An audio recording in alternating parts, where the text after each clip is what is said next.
नमस्कार दोस्तों, स्वागत है आप सभी का फिर से हमारे चैनल स्टॉक मार्केट स्ट्रैटेजी पे। तो आज हम जिन स्टॉक्स के बारे में डिस्कस करने वाले हैं उस एक तरह से ये कंपनीज जो है वो ऑटो इंजन्स बनाती है। जी हाँ, एक तरह से ऑटो पार्ट्स भी कह सकते हैं। और ये कोरोना के बाद एक तरह से हमें डिमांड में भी अपटिक देखने को मिला है। ओवरऑल जो इकोनॉमी का साइकिल है जो जाम हो गया था कोरोना की वजह से, वो अभी घूमता हुआ नज़र आ रहा है। तो उसको मद्देनज़र रखते हुए जो गाड़ियां हैं वो भी अभी चलने लगी है। तो उस हिसाब से जो इंजन है, जो मेन हार्ट है ऑटो का या किसी भी व्हीकल का, वो इंजन के पार्ट्स या वो इंजन ये कंपनीज बनाती है। तो हमेशा की तरह हम इन कंपनीज का एक तरह से कंपैरेटिव एनालिसिस करेंगे। हम देखेंगे इन कंपनी का आरओसी कैसा है, इन कंपनीज के फ्री कैश फ्लोज कैसे हैं, इन कंपनीज के पिछले 5 साल में एवरेज नेट प्रॉफिट्स कैसे हैं, इन कंपनीज के इस जब निफ्टी अभी 14,000 के आसपास है, इन कंपनीज के वैल्यूएशंस कैसे हैं और पिछले 3 साल में कैसा पैसा बना के दिया है अपने निवेशकों को, हम उसके बारे में भी चर्चा करेंगे। और अंत में पूरे कंपैरेटिव एनालिसिस के बाद हम ये देखेंगे कि इनमें से सबसे बेस्ट कंपनी कौन सी है जिसमें आप एक तरह से लॉन्ग टर्म इन्वेस्टमेंट का सोच सकते हैं। तो वीडियो को अंत तक देखें और चैनल को सब्सक्राइब ज़रूर करें। तो किसी भी स्टॉक के जब हम बैलेंस शीट के बारे में बात करते हैं तो उसकी ओवरऑल बैलेंस शीट देखना बहुत ज़रूरी है। किसी भी एक पैरामीटर के बेस पे हम ये डिसाइड नहीं कर सकते कि उसमें निवेश किया जा सकता है या नहीं। हमें कुछ 4-5 पैरामीटर्स देखने पड़ते हैं, उसके बेस पे डिसीजन लेते हैं कि उसमें लॉन्ग टर्म इन्वेस्टमेंट इनिशिएट किया जा सकता है या नहीं। आप मेरे पुराने वीडियोज़ भी देख सकते हैं, उसमें भी मैं हमेशा से कहता आया हूँ कि आप एक पैरामीटर के बेस पे डिसीजन मत लीजिए किसी भी कंपनी में निवेश करने का। आप कुछ 2-3 पैरामीटर्स देखिए, जैसे कि सपोज कंपनी नेट प्रॉफिट के टर्म्स में अच्छा ग्रोथ दिखा रही है, but at the same time अगर उस कंपनी का डेट भी बढ़ रहा है, then I won't prefer that company for long term investment. तो जो 3 कंपनीज के बारे में आज हम बात करने वाले हैं जो ऑटो इंजन्स बनाते हैं, उसमें पहली कंपनी है स्वराज इंजन्स, दूसरी है ग्रीव्स कॉटन और तीसरी है इगारशी मोटर्स। और जो पहला पैरामीटर हम डिस्कस करेंगे आज है वो इन कंपनीज का पिछले 5 साल का एवरेज आरओसी। आरओसी होता है रिटर्न ऑन कैपिटल एम्प्लॉयड, यानी जो भी कंपनी अपना निवेश कर रही है उस पर उसको कितना रिटर्न मिल रहा है उसे आरओसी कहते हैं। स्वराज इंजन का आरओसी आप देख सकते हैं 41% है, ग्रीव्स कॉटन का 25% और इगारशी मोटर्स का 28%। तो तीनों ही कंपनीज का काफ़ी बेहतरीन है आरओसी, और इसमें भी स्वराज इंजन्स ने काफ़ी शानदार तरीके से मेंटेन किया है अपना आरओसी। अगर डेटर डेज देखें इन कंपनीज का, तो डेटर डेज में स्वराज इंजन्स का है सिर्फ 2। पहले मैं ये बता दूं डेटर डेज होता क्या है। डेटर डेज एक तरह से सपोज किसी भी कंपनी ने अपने क्लाइंट के लिए कुछ काम किया या कुछ प्रोडक्ट सप्लाई किया, तो ये कंपनी उस क्लाइंट को एक बिल देगी, इन्वॉइस देगी, और कितने दिनों में वो क्लाइंट उस कंपनी का पैसा लौटा रहे हैं उसे डेटर डेज कहते हैं। तो स्वराज इंजन्स का डेटर डेज सिर्फ 2 है, which is a very good thing.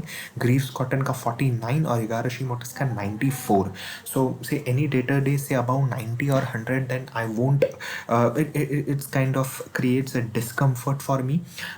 यहाँ पे मैं कहूँगा स्वराज इंजन्स का काफ़ी शानदार है डेटर डेज।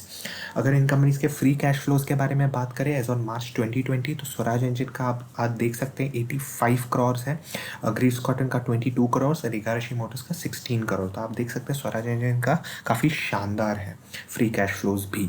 अगर डेट टू इक्विटी रेशियो के बारे में बात करें इन कंपनीज के पिछले 5 साल के एवरेज में, तो Swaraj Engines is a debt free company, Greaves Cotton is also a debt free company, Igarashi Motors का 0.22 है, which is I think it's in a comfortable position. अगर इन कंपनीज के पिछले 5 साल के एवरेज नेट प्रॉफिट देखें इन कंपाउंडिंग टर्म्स, तो स्वराज इंजन्स का आप देख सकते हैं 6%, ग्रीव्स कॉटन का 7.5%, इगारशी मोटर्स का 3.71%। देखिए ये कंपनी एक तरह से small cap mid cap companies हैं, तो ज़्यादा एक्सपेक्ट भी नहीं कर सकते हम इन कंपनीज से।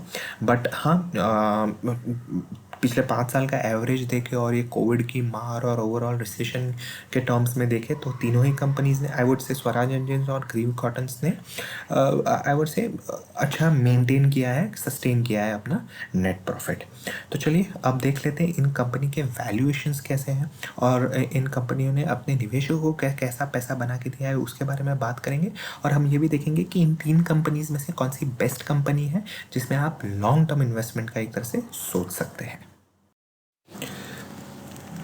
तो किसी भी कंपनी के जब हम वैल्यूएशंस के बारे में बात करते हैं तब उस कंपनी का हम price to earning ratio check करते हैं। तो आप यहाँ देख सकते हैं स्वराज इंजीनियर्स का पी है 27, ग्रीव्स कॉटन का आप यहाँ 0 देख रहे हैं क्योंकि ये कंपनी ने कुछ आई थिंक पिछले 2 क्वार्टर में कुछ लॉस रिपोर्ट किया था, इसलिए यहाँ पे आप देख सकते हैं कि ग्रीव्स कॉटन का पी 0 है। इगारशी मोटर्स का आप देख सकते हैं 70 है और इंडस्ट्री पे अगर आप देखें तो कुछ 30 के आसपास है। तो I would say Swaraj engineers is I think is fairly valued company out of the 3 companies. अगर पिछले 3 साल का एवरेज रिटर्न देखें इन तीनों कंपनीज का तो स्वराज इंजीनियर्स ने -33% के रिटर्न्स दिए हैं, ग्रीव्स कॉटन -29% एंड इगारशी मोटर्स -50%। देखिए अपने 52 वीक के हाई के कंपेयर में देखें तो तीनों ही कंपनीज काफ़ी पिटी थी जब कोविड आया और अभी भी I think Swaraj engineers and Greaves Cotton is trading at quite below their 52 week high. Greaves Cotton काफ़ी अभी फ़िलहाल कुछ दिनों में काफ़ी चल चुका है।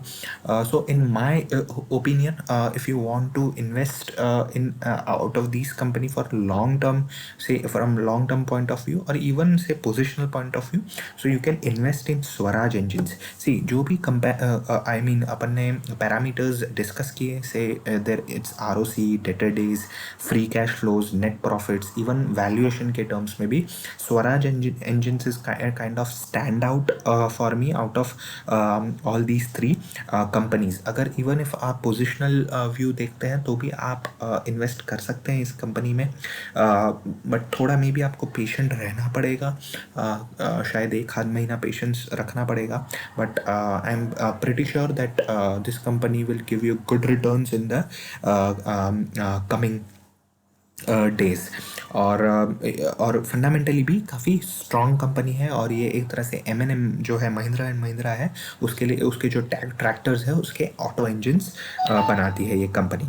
So from my point of view you may go ahead and invest in Swaraj engines, but कोई भी इन्वेस्टमेंट करने से पहले आप अपनी रिसर्च कीजिए, आप अपनी स्टडी कीजिए, अपने फाइनेंशियल एडवाइज़र को कंसल्ट कीजिए, फिर ही किसी भी प्रकार का आप निवेश कीजिए क्योंकि पैसा अल्टीमेटली आपका है।